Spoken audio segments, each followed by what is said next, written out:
Hello! Hi అండి. Upma recipe వచ్చేసి ఈరోజు చేస్తున్నానండి. నా స్టైల్‌లో ఉప్మా రెసిపీని ఎలా చేస్తానో చూడండి.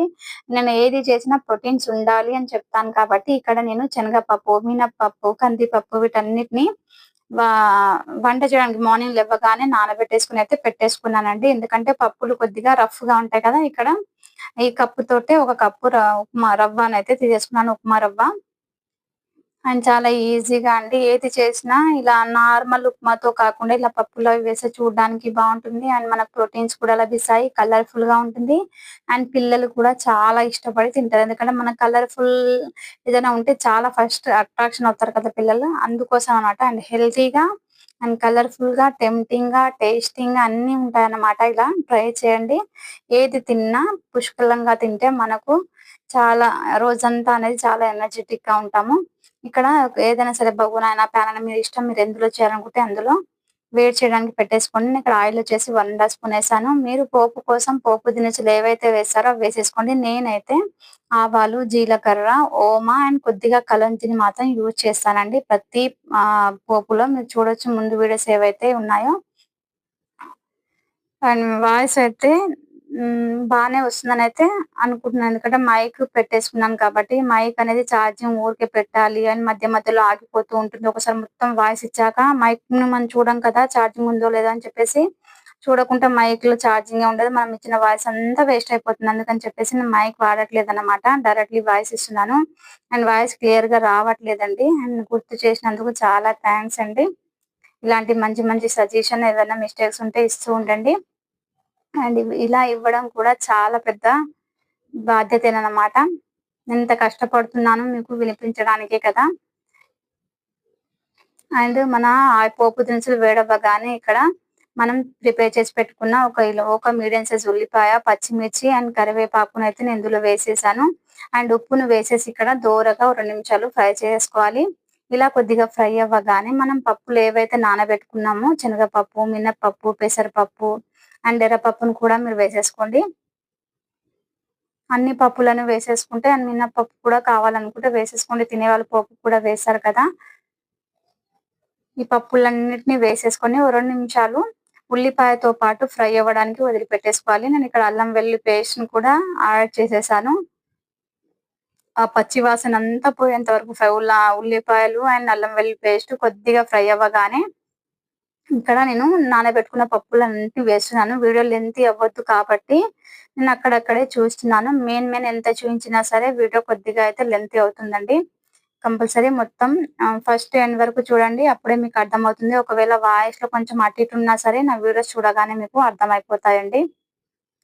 ఏది చేసినా న్యాచురల్‌గానే ఉండండి. ఏది ఆహ్, ఆర్టిఫిషియల్ అయినా యాడ్ చేయడం లాంటివి ఏవైతే చేయట్లేదు. న్యాచురల్‌గానే చూయించడానికి ట్రై చేస్తాను.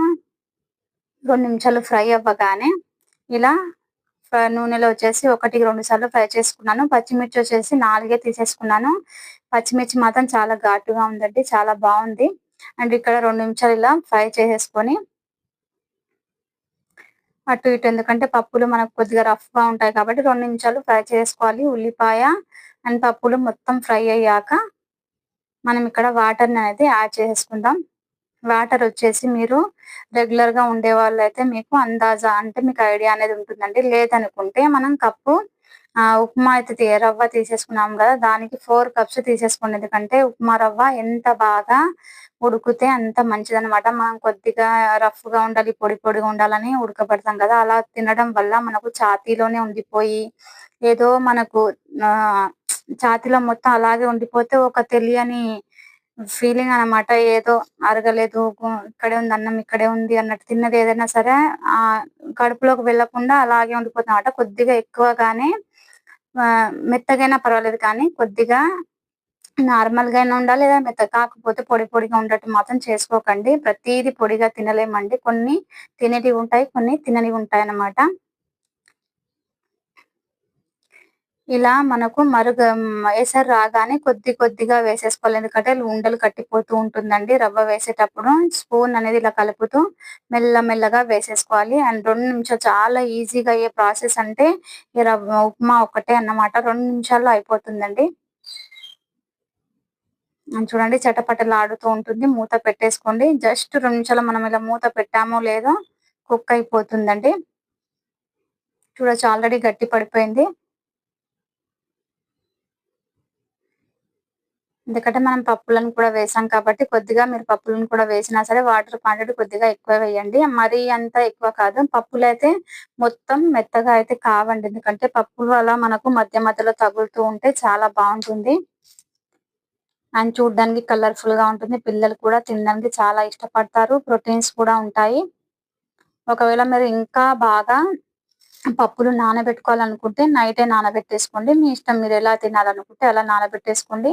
లేదంటే ఉడకబెట్టుకున్న పప్పులను కూడా వేసేసుకోవాలనుకుంటే వేసేసుకోండి. నేను ఒకే దాంట్లో మీకు నాకు తెలిసిన ఐడియాస్ అన్నీ నేను ఇస్తూనే ఉంటానండి. టిప్స్‌తో పాటు ఐడియాస్ ఏవైనా సరే వస్తే ప్రతీది ఇది టైంలో చెప్పాలని రాదు కదా! ప్రతి దానికి ఒక టైం అంటూ ఉంటుంది. ఏదైతే విషయం ఉంటుందో ఆ విషయం వచ్చినప్పుడు అలాంటి టిప్స్ అనేటివి అప్పటికప్పుడు మనకు వస్తూ ఉంటాయన్నమాట. ఇదంతా ఎక్స్‌పీరియన్స్‌తో పాటు వస్తుందని మనకెవరు నేర్పించాల్సిన అవసరం ఉండదు. ఏదైనా మనం చేస్తూ ఉంటే మనమే ఫుల్ ఎక్స్‌పీరియన్స్ పర్సన్ అయిపోతాం. చూడొచ్చు చాలా కలర్‌ఫుల్‌గా, మెత్తగా కాకుండా, అంత పొడి పొడిగా కాకుండా చాలా వచ్చిందండి. ట్రై చేయండి. నచ్చితే లైక్ అండ్ ఛానెల్‌ని సబ్స్క్రైబ్ చేసుకోవడం మర్చిపోకండి. ఇదండి ఈరోజు వీడియో. నచ్చిందని మాత్రం ఆశిస్తున్నాను. నచ్చితే గనుక ఛానెల్‌ని లైక్ అండ్ సబ్స్క్రైబ్ చేసుకోవడం మాత్రం మర్చిపోకండి. Thanks for the watching my video.